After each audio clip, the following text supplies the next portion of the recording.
वडाको प्रतिनिधिहरूले अहिलेसम्म राम्रै काम गर्नु अब जति हो यसलाई कायम राख्नु।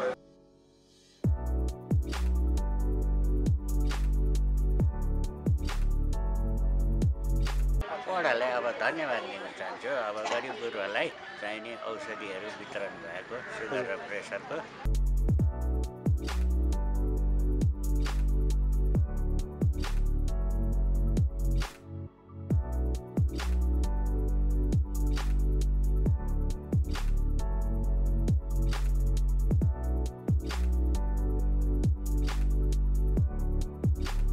ललितपुर महानगरपालिका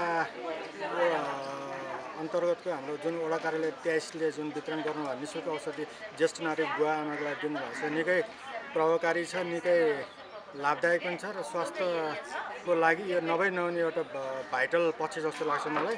जुन कार्यको लागि निरन्तरताको लागि पनि शुभकामना व्यक्त गर्न चाहन्छु र बधाई पनि दिन चाहन्छु। यो कार्यको निरन्तरता पाओस् भन्ने चाहन्छु म। यो जुन सुगर र प्रेसर अन्तर्गतको औषधिहरू जुन निःशुल्क वितरण गर्नुभएको छ, यसलाई चाहिँ नि हजुर अब एकचोटि अपडेट गराइसकेपछि हजुरको फेरि अर्को हप्ता पनि फेरि फोटोकपी गरेर जुन अपडेट गराउनु पर्ने छ, यो निकै राम्रो पक्ष छ। तर जुन हजुरको फेरि निरन्तर रूपमा जुन पहिल्यै अपडेट गरिसके औषधिलाई पनि उहाँहरूले फेरि थप अपडेट गराउनु पर्ने भावनाले अलिक झन्झटिलो मान्नु भएको जस्तो लागेको छ। तर यो पक्षलाई अलिक स्वीकार्नु पनि देखिन्छ। औषधि दिनुभयो, निःशुल्क दिनुभएको पक्ष चाहिँ निकै नै सान्दर्भिक छ, निकै प्रभावकारी छ।